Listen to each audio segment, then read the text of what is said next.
Olá, tudo bem? Eu sou o Daniel Guanais, pastor e psicólogo clínico, e esse aqui é o podcast Pastores pela Vida. Uma caminhada sobre cuidado e autocuidado por uma vida ministerial saudável e relevante. Afinal, de que adianta pastorear o mundo e perder a alma? Hoje eu tenho a alegria de receber aqui no nosso programa o pastor Hudson Gomes, que é casado com a Renata Lacerda, é pai do Tito, de 4 anos, e do Theo, de 1 ano. É pastor na Igreja Batista de Lagoinha há 15 anos, sendo 10 na Matriz, lá em Belo Horizonte. E há 5 anos atua como pastor titular da Lagoinha Osasco, São Paulo. O Hudson é professor do Seminário Teológico Carisma, da Lagoinha, leciona hermenêutica, homilética, introdução ao Antigo Testamento e ao Novo Testamento. É formado em recursos humanos, em teologia, tem curso livre em hermenêutica pelo Instituto Reformado de São Paulo e atualmente ele estuda psicanálise. Hudson, é uma alegria ter você aqui no Pastores pela Vida para a gente conversar. A alegria é minha, muito obrigado pelo convite, uma honra muito grande estar com vocês aqui. Muito obrigado. Hudson, queria começar te fazendo uma pergunta sobre sua jornada ministerial. Você é pastor há 15 anos e quando a gente conversa sobre ministério, é muito comum as pessoas perguntarem, mas vem cá, desde quando você é pastor, como esse desejo surgiu, a gente chama de vocação, né? Eu queria que você falasse pra gente quando surgiu sua vocação, contextualiza a gente aí na sua trajetória ministerial. Então eu comecei para a igreja com a vizinha, tinha 6 anos de idade, minha família era convertida, e aí me apaixonei pela igreja e comecei até a me envolver bastante, e cresci ali na igreja. Eu tive um pastor, eu era de uma igreja, nasci em Resende, no interior do Rio de Janeiro, era da igreja metodista, e aí esse pastor começou a identificar em mim a vocação. Eu fui líder de juniores na época, tinha um grupo de juvenis na igreja e tal. E aí ele me identificou esse chamado e falou, olha, quando você fizer 18 anos eu vou te mandar para o seminário interno da nossa igreja. Olha só. E isso eu sempre tive, olhava, ficava olhando o povo pregando e bem interessado naquilo que estava acontecendo, bem pequeno. Só que aí acabou que eu comecei a estudar, comecei a trabalhar em banco na época, e eu comecei a pensar muito na questão da carreira. Eu falei, não, eu vou deixar um pouco de lado essa questão do pastoreio, do ministério, e vou focar no trabalho, né? Minha ideia era, eu quero ganhar muito dinheiro, conquistar o mundo, né? Porque a gente passou muita necessidade quando eu era pequeno, e eu comecei a olhar por esse lado, eu preciso ganhar dinheiro. Só que aí esse pastor que tinha identificado esse chamado em mim, ele foi transferido para outro estado, e aí lá nessa antiga igreja o ministério era itinerante. Sei. Então essa troca de pastores acontecia e isso deixei um pouco adormecido. Só que aí eu conheci o seminário da Lagoinha e eu então migrei de Resende, me mudei para Belo Horizonte para poder estudar, mas a ideia era estudar e continuar trabalhando, né, focado nessa questão de ganhar dinheiro, ficar rico, né? E aí, só que aí eu recebi no primeiro ano de seminário, eu recebi um convite do pastor Márcio Valadão. Comecei a me envolver com células na época lá em BH, eu tinha 18, 19 anos quando eu mudei, sozinho, deixei a família toda no Rio, né? Eu era solteiro ainda. E aí fui, então, me envolver na igreja, mas ao mesmo tempo eu trabalhava fora também, ainda em banco. E foi quando eu recebi o convite para poder trabalhar integral na igreja, porque a igreja também tinha identificado essa vocação. Algumas coisas me saltam aqui na sua fala, Hudson. Vou pensar. Primeiro, uma criança que vai para a igreja no convite de uma vizinha, né? Exato. Essa é a história de muita gente, né? Muita gente se encontra na fé porque recebe um convite de um amigo, de um vizinho para ir para a igreja. Para a escola dominical. Para a escola dominical, foi o caso. Foi o caso, escola dominical. Que legal. E aí depois ela não tinha recurso, às vezes, para pagar o ônibus para ir. Eu ia a pé, sozinho, para poder ir para um bairro mais distante lá na época. Então eu apaixonei realmente, tive um encontro com o Senhor. Na igreja do metodista a gente tem a questão dos dons, né? Sim. Foco bastante na questão dos dons. Então eu recebi de fato um dom do Espírito Santo com 10 anos de idade, foi um destaque para a igreja na época. Sim. Portanto, eles abriram uma exceção na história da igreja para batizar nas águas uma criança de 10 anos. Na época não tinha uma que era comum para sua tradição. Não, era a partir dos 12 anos, e aí abriu essa exceção por conta desse meu envolvimento e comprometimento. Então, realmente, eu sempre olhei a igreja, o ministério pastoral e almejei. Só que aí, com o tempo foi passando, eu fui focando em outras coisas, né? E aí teve esse pastor que olhou e disse assim, tem uma semente importante, pastoral dentro desse menino. Exato. Que sensibilidade, né? Muito. Eu criança. Isso aconteceu com 12 anos, 13 anos. Ele olhou e falou, olha, você tem o chamado e quando você fizer 18 anos, nós vamos te encaminhar para esse seminário interno. Então eu sempre fiquei com isso no coração. Quando eu fizer 18, eu vou para esse seminário interno, estudo 4 anos lá e vou virar um pastor dessa denominação. Só que muitas coisas foram acontecendo e eu recebi esse direcionamento de ir para Belo Horizonte. Sim. Eu tive realmente um encontro muito forte com Deus, Espírito Santo, em um evento lá em Belo Horizonte. E eu falei, o Senhor me direcionou e eu fui. Aí larguei tudo e fui. Que legal.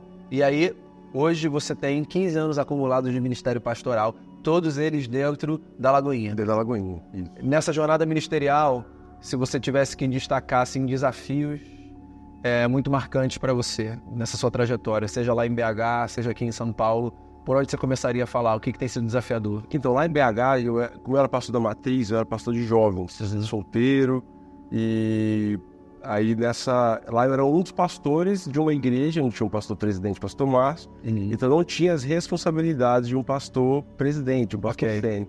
E aí, quando eu já tinha recém-casado, recebi o convite para pastorear em Osasco como pastor presidente de uma igreja que já existia há 2 anos.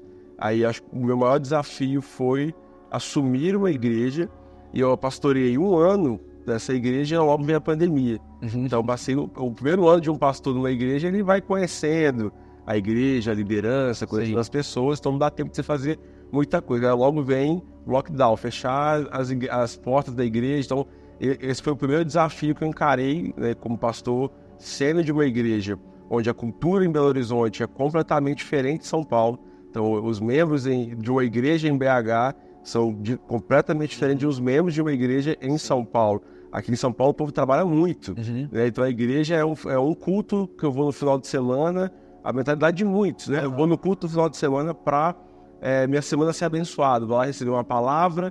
Agora, aquele envolvimento com a comunidade de fé era algo que a gente começou a construir isso na mentalidade das pessoas aqui. Então, esse choque cultural, porque até meu sotaque é um pouco de mineiro. Eu não sou mineiro, mas então eu mergulhei muito na igreja lá em BH, e aí chegar em São Paulo com essa cultura diferente. Então, foram vários desafios, mas assumir uma igreja sem experiência, né, e distante da matriz, onde tinha os pastores, amigos mais próximos estavam lá. E aí vem assumir uma igreja em andamento, numa cultura diferente. Esse foi o primeiro desafio bem grande, assim, bem gritante. O ministério pastoral tira a gente da nossa zona de conforto. Total. Então você tem uma mudança cultural muito grande, porque você está numa cidade que pertence a um estado, e você vai para uma outra cidade de um outro estado, como você falou, são públicos diferentes, são vivências diferentes, e isso, obviamente, desafia, né? Porque faz a gente ter que reaprender muitas coisas, mas eu imagino que também tenha feito crescer demais, né? Porque no desafio a gente cresce muito, né? Uma coisa é você ser uma ovelha, você olha, quando você está na posição de ovelha de uma igreja, você olha às vezes algumas atitudes do pastor, você pensa assim, eu no lugar eu faria diferente. Sim. A gente tem uma visão. Agora, quando você vai assumir realmente o lugar, você vê que é muito desafio. Como a gente consegue ver com mais facilidade as soluções quando são os problemas dos outros, né? Exato. Aquele pastor está fazendo daquele jeito, mas eu tenho uma outra resposta, eu faria de outra forma. Sim. Até quando você está numa equipe, como você mencionou, né? Você servia num colégio pastoral muito grande, como é lá de Lagoinha Matriz, né? E aí você vem para Osasco para ser o pastor presidente da igreja. Então agora você não é aquele que olha, aponta e diz assim, eu faria diferente. Agora você é o que está tendo que matar no peito a responsabilidade de tomar decisões, de dar apontamento. E hoje ser pastor de uma igreja, você não só pastoreia, mas você administra também. Você acaba sendo administrador de uma empresa. Então lá na Matriz eu cuidava de um culto, que acontecia, culto dos jovens aos domingos, e eu chegava no local do culto, como era muito grande, eu não tinha preocupação nenhuma de pagar uma água, uma luz, um aluguel, eu preciso ter um operador de som, não. Então eu chegava, o ambiente já estava pronto, eu só chegava para pregar naquele ambiente. Eu acho que é legal dar essa contextualizada, porque para quem não faz ideia, por exemplo, do que a gente está falando quando a gente fala de Igreja Batista da Lagoinha, a gente está falando da Matriz, sobretudo, de uma comunidade muito grande, com muita estrutura, né? Então o pastor Hudson sai de um contexto pastoral em que, além dele não ser o pastor presidente, ou seja, não ter que tomar, num determinado momento, decisões mais estratégicas, ele ainda está num contexto de comunidade de fé, onde ele não precisava se preocupar com muitas coisas que, vindo para Osasco, tudo cai no seu colo, certo? Exatamente. Então, o contexto era completamente diferente.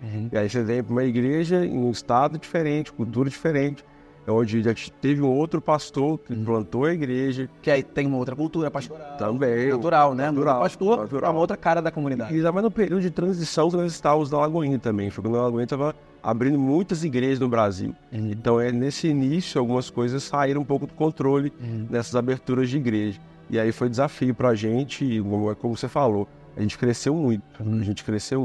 E aí, nesse primeiro ano de pastoreio aqui, foi quando a Renata, minha esposa, engravidou. E aí veio a pandemia e tivemos aí o nascimento do meu primeiro filho. Então, queria falar um pouquinho sobre isso, porque o Tito tem 4 anos, nasce nesse contexto que é de mudança, né, de um estado para outro, de pastoreio de uma comunidade para outra, ainda que dentro da mesma denominação, e num cenário de pandemia. E com alguns outros desafios que você pode trazer aqui, né? Me fala um pouquinho dessa sua fase no ministério, de chegada em São Paulo, com pandemia, com esposa grávida e com outros desafios que apareceram na sua vida dentro desse contexto. Como é que foi? Assumir a igreja, então, como pastor presidente, era um desejo, sempre desejei isso, eu amo a igreja local, então eu sempre orei por isso. Só que eu imaginava que na prática seria algo completamente diferente. Dá um exemplo. Para mim, eu iria plantar uma igreja. É diferente você plantar uma igreja e você dar continuidade no trabalho, tá? É completamente diferente. Sim. Eu imaginei ir para algum lugar e começar, lá na igreja a gente trabalha com GCs, que é grupo de crescimento. Então, começar com GC, aquele crescimento orgânico, você acompanhando todo esse crescimento. Agora, você pegar um trabalho já em andamento, né, com uma liderança formada, que não foi você que colocou aquela liderança lá. Então, esses foram os desafios, a gente assumir essa igreja. E eu sempre tive o sonho de ser pai. E a gente estava nessa tentativa de ter um filho, e aí eu descobri que eu tinha só 20% de chance de ter filho, né, de conseguir ter um filho. A gente fez alguns exames na época, e aí foi quando a Renata engravidou. Então foi aquele assim, foi uma alegria muito grande no meio de todos os desafios que a gente estava enfrentando, mas foi uma alegria no meio disso tudo. E eu perdi meu pai, tinha 4 meses de idade. Minha mãe ficou viúva com 18 anos, minha mãe tinha 18 anos, aí meu pai morreu, eu tinha 4 meses. Então eu não tive contato com ele nenhum. Então o meu sonho era ser pai. Meu sonho foi... quando ela engravidou, algo muito, muito marcante para mim, quando ela engravidou, eu falei: Renata, eu quero preparar tudo, eu quero preparar o quarto, eu quero pintar, eu quero fazer todos os detalhes para receber o Tito, né? E aí foi quando, no final da gestação, a gente descobriu que a Renata tinha contraiu uma doença chamada toxoplasmose. E aí entraram com medicação para tentar proteger a placenta, mas já era tarde. Então, quando ele nasceu, já veio o diagnóstico de que... Eu recebi um papel na época, que foi quando eu fui pro canto do hospital, assim, e chorar. Porque apareceu lá, o diagnóstico tinha um risco de cegueira irreversível. Porque aí o protozoário tinha alojado nos 2 olhos, que aí deixou cicatrizes na retina dele e microcalcificações no cérebro. Cara, isso aí pra mim foi no meio da pandemia tinha acabado de começar, as igrejas começando a fechar. E eu tendo que administrar a igreja e pensar, renegociar aluguel, com um aluguel, altíssimo valor do aluguel. Então tinha que começar a pensar, como é que eu vou pagar as contas, como é que a gente vai fazer, organizar culto online. Pensar na burocracia. Do culto online era algo que assim, a gente não falava tanto. A partir da pandemia a gente começou a trabalhar, enfim, era administrar a igreja e administrar as emoções ali. Foi quando eu recebi um choque muito grande. Olha, aí eu entrei em crise mesmo, assim, de meu filho não vai ver o quarto que eu preparei para ele. Eu preparei tudo, meu filho vai ver meu rosto. Então foi assim, um momento muito difícil. Hudson, deixa eu fazer uma pausa aqui. Você trouxe uma fala numa frase que eu acho que sintetiza uma experiência que muita gente vive, mas que muita gente tem medo de assumir. Você acabou de dizer que, por exemplo, essa notícia da cegueira, possível cegueira do seu filho, te levou para esse lugar de crise. Pastores admitirem o lugar da crise na fé é algo muito difícil, mas por outro lado é muito libertador, né? Porque elas existem, certo? Sim. Então não adianta a gente fingir que elas não existem, porque elas existem. E quando essas coisas atravessam a gente precisa se deparar com essa realidade. Como é que foi para você, se você quiser compartilhar, viver essa crise? O que você está chamando dessa crise que você teve? Então, eu sempre fui um cara que eu sempre gostei muito de estudar. Uhum. Então, eu fiz o seminário Cariz, depois eu comecei a conhecer outras linhas teológicas. E algo que eu sempre tive muito presente no meu coração era a soberania de Deus. Uhum. Então, Deus é soberano, Ele faz o que Ele quer. Na hora que Ele não move ao Senhor, Ele se move por Ele mesmo. E a minha fé estava muito bem fundamentada. Uhum. Eu lecionava, então... A minha linha teológica, né, todas as minhas crenças, estava tudo no seu devido lugar. Tava tudo arrumadinho. Tudo arrumadinho. E nesse momento, eu falei, cara, a teologia não me respondeu. Eu olhei pro cenário todo e falei, meu Deus, o que está acontecendo? Por quê? E aí, na hora, veio assim na minha mente, por que comigo? Poxa, eu larguei profissão, eu larguei tudo para viver o ministério pastoral. E nesse momento, a minha crise foi uma decepção com Deus. Eu não deixei de acreditar em Deus. A minha crise foi, por que comigo? Porque, poxa, às vezes a gente acha, por a gente fazer, mergulhar no ministério, servir as pessoas, né, abrir mão de algumas coisas por conta do chamado, a gente pensa o quê? Olha, não era o que eu pensava, eu sempre preguei contra isso. Mas nessa hora eu pensei, a gente acha que Deus tem uma obrigação de me abençoar ou fazer aquilo que eu desejo. Precisa ter uma recompensa. Precisa ter uma recompensa. Então, eu fiz isso, eu larguei minha vida, larguei profissão para te servir. E a minha fala foi essa. E no momento que eu mais precisei, eu falei, Deus, você sabia que o meu sonho era ser pai, agora meu filho não vai ver meu rosto. Isso foi a maior crise que eu tive. Meu filho não vai conseguir ver meu rosto. Não vai ver o quarto que eu preparei para ele. Então aí a crise foi nisso. Achava que Deus poderia, já que eu tinha muita essa noção da soberania, do poder, da onipotência dele. Então, poxa, você tem o poder, você poderia ter protegido ele ali na placenta da Renata e nada disso teria acontecido. Tamanha era a minha fé e a minha ciência do poder dele. Só que isso não aconteceu. Então eu cheguei a conversar com minha esposa na época, olha, eu vou entregar a igreja, eu vou voltar. Chegou a pensar nisso? Cheguei, falei, vamos voltar a trabalhar fora. Eu não tenho condição de subir num púlpito para falar de fé. Uma pergunta sobre isso. Chegou a pensar nisso porque disse assim, eu não dou conta de lidar com essa dor? Ou chegou a pensar nisso por raciocinar assim, eu acho que eu não posso porque se isso está acontecendo comigo eu não tenho legitimidade para estar nesse lugar? Porque às vezes as pessoas entregam ou pensam em entregar o ministério porque falam assim, esse buraco é muito profundo, eu não tenho estrutura. E outras pensam assim, isso daqui tira a minha legitimidade para falar, sabe? Porque a gente que ainda sustenta aquela ideia de que se eu sou o homem de Deus, eu não posso passar por isso.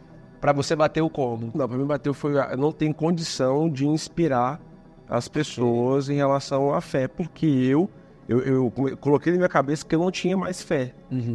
Porque eu não tenho como falar, subir numa plataforma e pregar sobre Deus, porque eu estou decepcionado com Ele. Então houve uma decepção com Deus. Eu não deixei de crer. E, no entanto, que eu falei, olha, chegou um momento na criação do Tito, no desenvolvimento dele, que eu virei para minha esposa e falei, olha, eu não vou mais orar pela cura dele. Porque a minha esposa, até brinco que ela era muito mais crente que eu. Era muito mais crente. Porque quando eu comecei a indagar, eu falei, por que com a gente? E aí ela veio, assim, algo muito... Ela, assim, veio com um soco meu, assim. Ela falou assim, olha, eu tenho orado muito ao Senhor e algo que veio muito forte no meu coração. Por que outras famílias podem ter um filho especial e a gente não?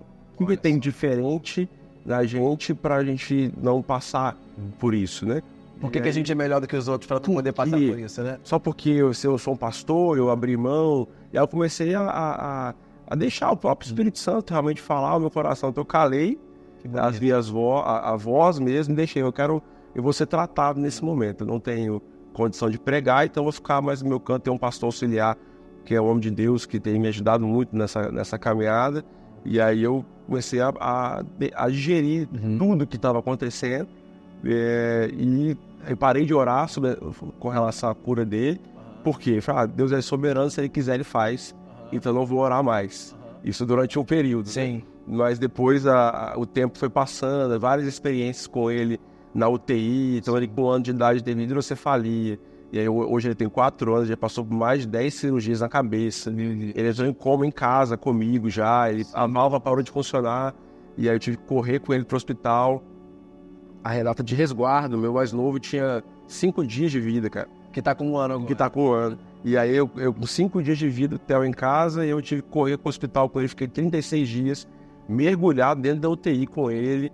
Entubaram ele na minha frente. Então foram vários traumas emocionais durante todo esse período. Mas aí a fé, quando eu calei de fato a minha voz, parei para ouvir o próprio Deus, a própria Escritura. Tive várias experiências na UTI em analisar alguns textos bíblicos. Eu sou professor de hermenêutica, então eu amo fazer comparações de versões e tal.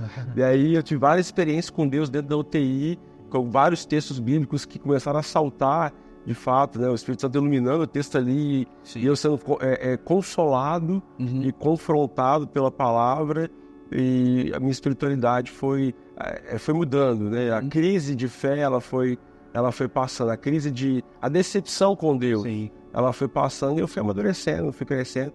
A ideia que eu tinha de Deus, eu comecei a perceber isso. Eu ia usar essa expressão. Olha, a gente cria uma ideia de Deus, não significa... Não, é completamente diferente de quem ele é. Exatamente. Completamente diferente. A gente se decepciona com as ideias que a gente tem dele, exato, né? Exato. Porque em algum momento ali atrás, você fez essa distinção. Você mencionou, por exemplo, como, assim, você estava alicerçado em Deus, né? E ponto, mas o fato de você estar alicerçado em Deus não te privou das crises que você estava atravessando com a teologia, né? E aí, por teologia, eu não estou me referindo apenas a essa questão dogmática, com a sua leitura das coisas, né? E é muito isso. A crise, ela bagunça as nossas ideias que estão ali perfeitinhas, arrumadinhas, né? Porque essas ideias, elas são importantes como um apontamento, sabe, para a vida. Mas essas ideias, elas não dão conta da realidade da vida na sua totalidade, né? Porque em algum momento a gente vai passar, Hudson, como você está narrando aqui, por coisas para as quais não há resposta nas nossas dogmáticas, nos nossos tratados de teologia. Não tem jeito, né? E a gente precisa em alguns momentos deixar isso no chão e passar por esse lugar da crise mesmo, não é? E é interessante, queria inclusive frisar isso aqui que o pastor Hudson falou, porque em algum momento ali atrás, quando eu fiz uma pergunta para ele, ele disse assim, que ele cogitou deixar o ministério porque ele achou que ele não pudesse inspirar as pessoas por causa do que ele estava passando.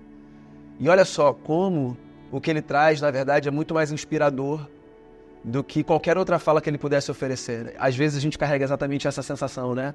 De que a gente não pode inspirar porque se há fragilidade, fraqueza, se há alguma coisa que desconcerta a gente, então falta repertório para inspirar, quando no fundo, talvez, a nossa maior inspiração esteja na capacidade que a gente tem de ter resiliência e refazer a vida no meio desses desertos todos, né? Isso é muito mais inspirador do que qualquer história bonitinha que a gente pudesse contar. Sim, porque infelizmente está enraizado na cabeça de muitas pessoas, na mente de muitas pessoas, que um líder religioso, a vida dele tem que ser uma vida em completa paz, tranquilidade, sem problemas. Sem abalos. Sem abalos. E aí, por exemplo, quando vem um filho de um líder religioso nascendo com uma deficiência, automaticamente, infelizmente, na mente de muitos religiosos, alguma coisa está acontecendo de errado. Tem algum pecado. Tem um pecado, isso.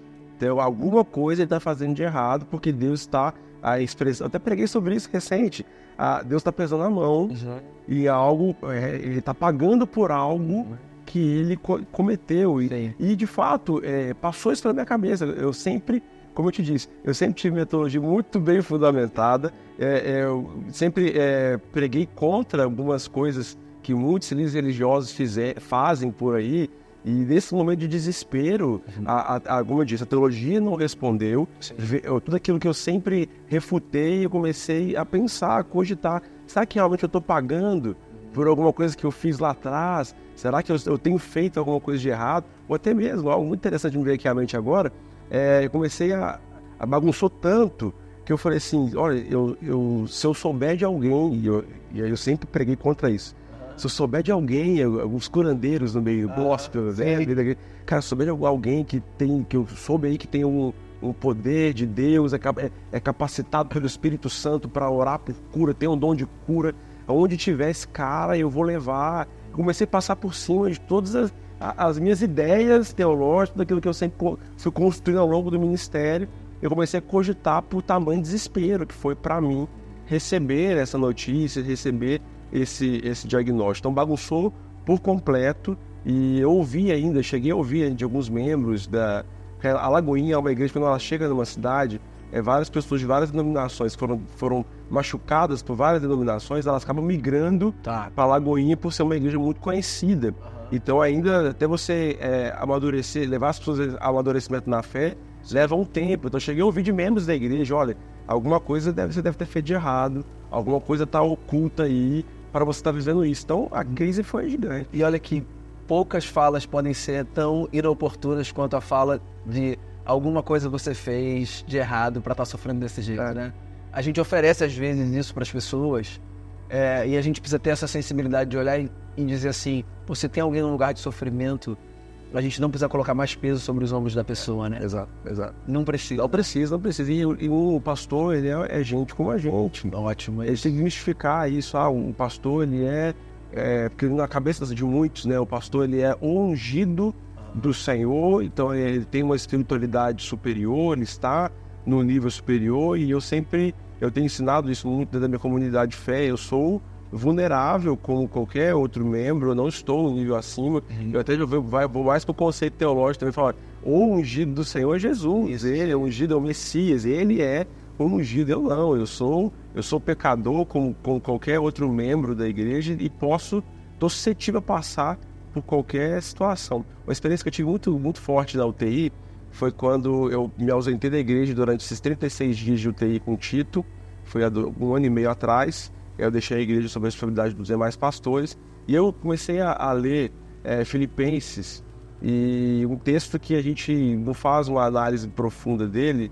que é o posso todas as coisas naquele que me fortalece, e algo que me saltou muito aos olhos, nesse momento de estudo ali, o Tito ali entubado, e eu do lado dele ali lendo esse texto. Aí eu fui ler numa versão, não sei se foi na versão King James em inglês, que vai sair, o texto vai aparecer da seguinte forma: eu posso passar por qualquer tipo de situação, porque Cristo está infundindo forças em mim, nesse processo todo. Eu estou assim, falando, né, do meu jeito, mas é isso. No entanto, que nesse dia foi muito forte a experiência que eu tive com esse texto, que eu pedi para minha sogra ficar com o Tito num domingo de manhã, e eu fui para a igreja. Eu preciso levar isso para a minha comunidade de fé. Que legal. Esse texto. Eu lembro que eu preguei esse texto, fiz a exposição desse texto no domingo de manhã. Eu saí, a hora que isso para mim era inadmissível, deixar meu filho na UTI para fazer isso, porque eu me cobro muito, que é algo que muitos pastores, né, a maioria de nós, acho que a gente tem essa cobrança excessiva. Eu falei, não posso deixar meu filho aqui para ir lá. Não, mas eu fiz questão, algo realmente... O próprio Espírito Santo me direcionou a isso. Vai lá e leva essa mensagem. Foi algo muito impactante para a igreja, porque eu estava pregando aquilo que de fato estava vivendo. Sim. E eu não tenho condição, eu não tenho força por mim mesmo. Eu não consigo realmente passar, eu não dou conta. É algo que eu sempre levo na minha igreja falando essa frase. Eu não dou conta da minha vida, mas eu sirvo a um Deus que dá conta. É isso. Eu sirvo a um Deus que consegue dar conta das minhas emoções, dos meus traumas, dos meus medos, porque eu tenho o tempo todo o próprio Deus infundindo forças em mim para eu passar pelo que eu estou passando. E olha só, essa experiência de se vulnerabilizar, Hudson, eu imagino que ela ajude a construir na comunidade uma leveza muito maior, né? Porque aí se o pastor não precisa fingir que é perfeito, ninguém precisa. Isso é muito real hoje na minha comunidade. Isso é muito real. As pessoas, como você percebe isso? As pessoas comentam e falam, olha, a gente está descobrindo, né, vivendo uma outra fase da espiritualidade deles, depois que conheceram a nossa igreja ali e a nossa história, porque eles viram que, olha, vocês são gente como a gente, e a gente, muito tempo eu fui ensinado de que se eu como líder, se eu mostrar as minhas vulnerabilidades, eu vou perder o crédito com a comunidade, com a igreja, né? Só que isso na prática é o contrário. Claro. Porque se você tem um líder humano, vulnerável, que mostra, eu confesso as minhas falhas no púlpito, e isso aproxima, cara, se ele tem o membro olha, se o pastor tá lutando com isso, ele se identifica, talvez seja mesmo a luta dele, e ele tá vendo que com o pastor está sendo possível vencer, então eu também consigo, se ele consegue, eu também consigo. Então a pessoa também, o fato de mostrar as nossas vulnerabilidades, a gente abre um ambiente para confissão. Perfeito. E a confissão, quando há confissão, há cura, há libertação. Então, se um pastor fala, então eu tenho agora tranquilidade também de me abrir. Isso foi transformador para a nossa comunidade local. Que legal. Transformador, tem sido. As pessoas, elas admiram umas às outras pela força que elas têm, mas elas se identificam na fraqueza, né? Sim. Então a vulnerabilidade, ela faz com que a gente se identifique com o outro. Porque eu posso admirar o outro pelo que ele tem de melhor, no sentido de mais forte, mas eu vou me identificar com o outro na fragilidade, porque a fragilidade é esse solo comum de todo mundo, né? Mas eu acho que o fato de a gente identificar nas fragilidades, eu acho que é isso que nos mantém, isso nos dá muito mais força, claro, para a gente se manter na caminhada da fé. Porque quando você fica admirando somente líderes que demonstram somente força, né, que tem aquela banca, aquela pompa, né? Isso não é novo, isso é antigo, né? Israel lá atrás desejava um rei, né, como os reis dos outros demais povos, e Deus vai lá e dá para eles um rei segundo o coração dos homens. Mas quando você vem, você tem um tipo de liderança vulnerável, né, que você vai conseguir se identificar, vai se aproximar mais de você. Eu acho que isso dá muito mais força para um membro de uma igreja se manter na caminhada da fé. Porque um líder muito distante, um líder com essa banca toda de um super crente, gera esse afastamento, e a pessoa, acho que ela se distancia ainda mais da Escritura com muito mais facilidade, porque não tem aquele líder mais próximo. Não só próximo fisicamente, mas próximo também nas emoções e no comportamento. Você acha, no seu convívio, na sua rede de colegas, pastores, pastoras, você acha que a comunidade pastoral hoje se vulnerabiliza mais do que no passado? Ou você acha que essa é uma experiência sua, que a sua dor te fez desenvolver? Qual é a leitura que você faz da sua roda, tá? De amigos, assim? Eu acho que hoje a gente está evoluindo nessa questão. E isso vai muito também da liderança de pastores, né? Os pastores que cuidam das denominações falarem mais sobre isso. Então, eu acho que eu falo da minha comunidade. Hoje a Lagoinha tem falado muito sobre a saúde emocional dos pastores, tem incentivado esse cuidado. Essa é uma pauta trabalhada. Uma última reunião, por exemplo, nosso pastor estava falando, olha, se você adoecer, se você morrer, a gente consegue colocar um outro pastor no seu lugar, na igreja, no dia seguinte, na semana seguinte. Mas eu não consigo colocar alguém no lugar do pai do seu filho, do marido da sua esposa. Então, tem que ter esse cuidado. Nosso pastor André Valadão, ele é um cara que nos inspira também na prática, do cuidado com a família, na pausa, no delegar, porque eu estou na Lagoinha há bastante tempo, então eu fui ensinado como pastor num ritmo de trabalho, assim, muito intenso. Por isso que eu me cobro muito por isso, porque, olha, qual é o meu horário de trabalho? É de 7 da manhã de um dia e 7 da manhã do dia seguinte. Então eu fui criado nesse ritmo de fazer tudo, de mergulhar, e por isso que eu tenho uma culpa muito grande sobre mim. Eu tenho trabalhado isso em terapia hoje, né, para poder deixar, para se tornar algo mais leve. Pastores, façam terapia. Façam terapia, gente. Façam terapia. Por favor, é libertador. Passam para um psiquiatra se achar também houver esse direcionamento, porque hoje eu faço esse tratamento hoje para eu conseguir me manter, né, que bacana. Na fé, conseguir dar conta também das demandas. Então eu vim de um ritmo e não se falava de saúde emocional. Um pastor forte é aquele que trabalha muito, é aquele que dá conta da casa e dá conta da igreja. Eu vim numa época que eu ficar em casa, tirar um dia da minha semana, um exemplo, vou tirar um dia da minha semana para preparar o sermão de domingo, para eu me dedicar ao sermão de domingo. Não, eu não me permitia fazer esse tipo de coisa, que eu tenho que estar na igreja, eu tenho que estar rendendo, eu tenho que estar trabalhando, olhando. Tinha uma glamorização do excesso de trabalho. Exato. Não, todo domingo eu estou pregando. Eu tirar um domingo para ir para o parque com a minha esposa, com meus filhos, e não aparecer na igreja, era algo que estava fora de cogitação para mim lá atrás. Então eu acho que hoje a denominação, falando mais sobre isso, a mente está abrindo, e a gente também está colocando o pastor para funções pastorais de fato, porque houve uma época que a gente acumulava muitas funções, e isso também sobrecarregava. Então, como a internet está trazendo muita informação para a gente acerca disso, então acho que as igrejas hoje passam a falar mais, estão falando mais. Meus amigos também, colegas de ministério, Sim. estão se cuidando também mais nessa área, estão se permitindo. Na minha igreja, por exemplo, eu tenho 3 cultos no domingo e geralmente eu prego nos 3 cultos. Só que hoje eu me permito, eu vou colocar meus pastores para dividir comigo, e nesse domingo eu não vou aparecer na igreja, eu vou tirar o domingo para estar com meus filhos, com a minha esposa. E isso hoje eu consigo fazer. Eu confesso que eu não consegui. É a construção de um outro modelo pastoral, né? É outro. Porque é exatamente isso. Na primeira temporada aqui do Pastores pela Vida, a gente teve um programa que foi exatamente para falar sobre isso. Você não é o Messias, né?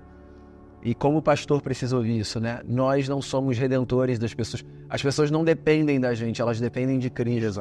Não é isso? E nós dependemos de Cristo também.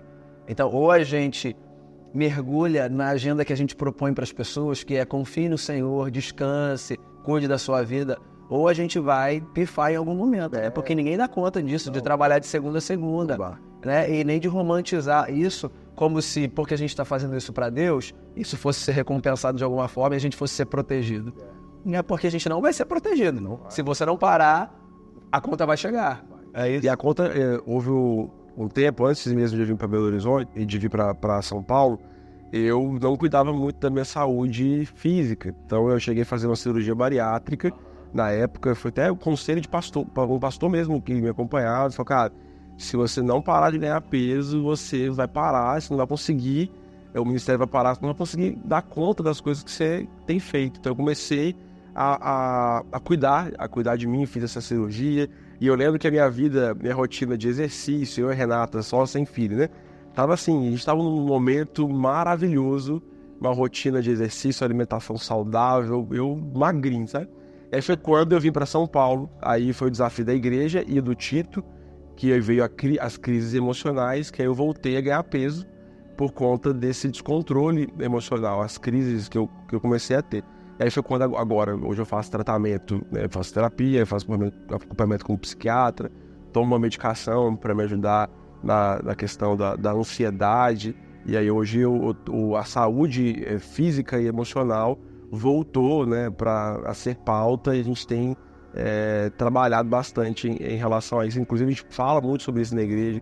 Tem um psiquiatra, muito amigo meu, o Dr. Brás, a gente tem hoje, ele vai na nossa igreja sempre ministrar, e é um homem de Deus que vai trazer a importância do cuidado da saúde mental e consegue trazer isso também à luz da Escritura. Que legal. Direcionar essa luz da Escritura, então a gente tem falado mais sobre isso. Pessoal, olha aqui, ó. Você ouviu isso aqui?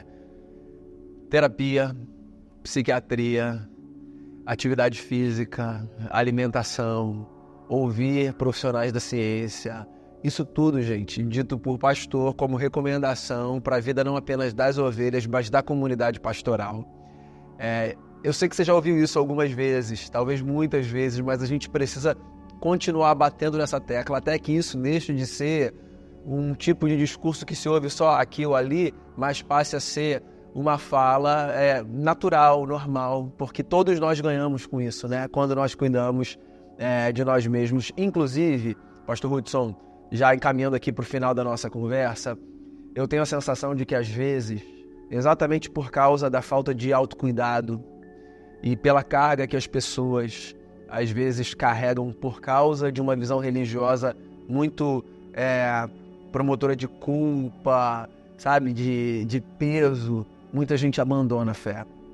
Eu queria te fazer essa pergunta: o que você diria para alguém que, ou por esses motivos de peso religioso, de culpa, de dificuldade de lidar com naturalidade com as questões de saúde mental na igreja, ou por outros fatores, o que você diria para alguém que perdeu a fé? Qual fala você daria para uma pessoa que está ouvindo a gente, mas que está ali com essa fé frágil e que precisa de uma palavra pastoral?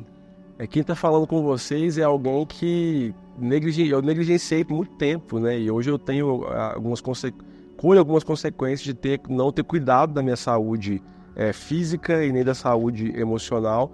Então eu estou aqui hoje quem está falando com vocês é alguém que está nesse processo, que eu abri a minha mente para isso. Então o primeiro ponto, um dos pontos que eu queria destacar é que se você é um pastor e você precisa se indicar em medicação, que é algo também que é assustador às vezes para alguns, não tem problema nenhum você também tomar algum tipo de medicamento por orientação do psiquiatra para te ajudar nessa caminhada. Então eu estou hoje nesse momento, eu estou cuidando da minha saúde física, emocional, passei por crise de fé, por vontade de abandonar a fé. E você que está aí hoje nos assistindo, e talvez você já entregou o ministério, desanimou do ministério, não quer mais pregar, como eu um dia eu pensei, não quero mais pregar sobre fé porque eu acho que eu não tenho mais, né? Não fique sozinho, é importantíssimo hoje você ter amigos, pessoas próximas de você que vão te ajudar, né, a se reerguer. Um momento eu achei que eu não tinha mais fé, mas eu tinha fé, era somente as minhas emoções que estavam desreguladas, a minha alma estava gritando, mas com a ajuda de pessoas comigo, amigos, né, colegas de ministério, e amigos também fora do ministério, começaram a me incentivar nesse cuidado, e aí eu comecei a perceber, não era falta de fé, e sim eram emoções descontroladas e outras áreas da minha vida que estavam descontroladas. Então, não fique sozinho, não se isole, né, e esteja no meio de pessoas que vão contribuir muito para a sua caminhada. Amém. E queria te fazer um pedido também, que é de você dar um conselho para pastores, pastoras ou famílias pastorais, além dessa fala importantíssima que você acabou de trazer, mas um outro conselho prático para ajudar a promover a qualidade de vida de pastores, pastoras e famílias pastorais. Que conselho você daria para a comunidade pastoral de forma geral? Nós precisamos ser mais... Tem uma frase de um amigo meu, um pastor, que ele sempre falava assim, nós precisamos ser mais humanos e não supercrentes. Então, você não é um supercrente, eu não sou um supercrente. Nós não somos Deus. Deus, ele é Deus e nós somos criaturas. Então, entenda que você é vulnerável. Todos nós somos vulneráveis. Então, a gente precisa ter essa mentalidade de que aquilo que você não reconhece, você não vai conseguir tratar. Então, você precisa reconhecer as suas vulnerabilidades, que você não dá conta de tudo. Nós não damos conta de tudo, mas existe um Deus que dá conta das nossas vidas. Então, acho que esse é o entendimento. Entenda que você é vulnerável, entenda que você é criatura. E nós necessitamos do outro, necessitamos do próprio Deus para a gente conseguir avançar e crescer. Eu acredito que esse seja o primeiro passo para líderes religiosos conseguirem, de fato, se cuidar. Eu preciso de ajuda, né? Nós precisamos de ajuda. Ser mais humanos e não supercrentes. Amém. Ser mais humanos e não supercrentes. Não se esqueça disso. Hudson, queria te agradecer demais por estar aqui com a gente, por se vulnerabilizar, por falar da sua vida, das suas alegrias no ministério, mas também das suas lutas. E que Deus abençoe muito seu ministério, continue a abençoar a Lagoinha Osasco e por onde a Lagoinha estiver, e todo o seu rebanho, que todo mundo se beneficie do seu coração pastoral e da sua vulnerabilidade diante do Cristo, que é quem cuida da gente, sem descansar, né? Muito obrigado, eu que agradeço. Foi muito bom estar com vocês, admiro muito o trabalho de vocês. E estar aqui para mim, nossa, que honra, que honra. Fico muito feliz. Você pode fazer uma oração para a gente agradecer por esse tempo? Amém. Senhor, muito obrigado, Pai, por esse momento. Obrigado por estarmos aqui reunidos, ó Deus, falando do Senhor, falando quanto que o Senhor cuida de nós, quanto que o Senhor é zeloso por cada um de nós. E eu oro para todos aqueles que estão nos assistindo nesse momento, algum líder, algum pastor talvez decepcionado, estafado, cansado, para que eles possam entender que o Senhor não é um Deus que joga esse fardo sobre nós, somos nós mesmos que colocamos fardos e culpas, e eu oro para que o Senhor possa livrar, Senhor, tirar cada um, Deus, que está hoje passando por momentos de dificuldades no ministério, que o Senhor venha tirar essa culpa, tirar esse peso, entendendo que o Senhor é um Deus que traz alívio para nós. Então traga alívio para o coração cansado, traga cura para as emoções e fortaleça, Senhor, a todos aqueles que hoje estão fracos, que não conseguem avançar, crescer, dar passos para se cuidar, dar passos, ó Deus, para avançar. Eu peço ao Senhor, traga essa força, porque reconhecemos que o Senhor é a nossa força, o Senhor é quem cuida de cada um de nós. E nos faça entender isso, porque nós não damos conta, mas o Senhor dá. Então nós queremos te louvar e te pedir, Pai, para que o Senhor venha sempre deixar isso muito forte no nosso coração. Nos ajude, Senhor, a sempre olharmos para isso. Nós não podemos nada, mas servimos a um Deus que pode todas as coisas. E é um Deus que pode nos curar, pode nos restaurar, e o Deus que está cuidando da igreja, que isso a gente possa ter isso também em nosso coração, em nossa mente. A igreja não é nossa, a igreja é do Senhor. Então que o Senhor venha tirar esse fardo, dos nossos ombros e que a gente consiga descansar no Deus Criador de todas as coisas. Nós te louvamos por essa oportunidade e abençoe a cada um, Pai, que está aqui nos assistindo, que isso possa fazer sentido para cada um deles. Em nome de Jesus nós oramos. Amém. Amém, amém. Que alegria. Tenho certeza que você foi muito abençoado, muito abençoada por essa conversa com o pastor Hudson.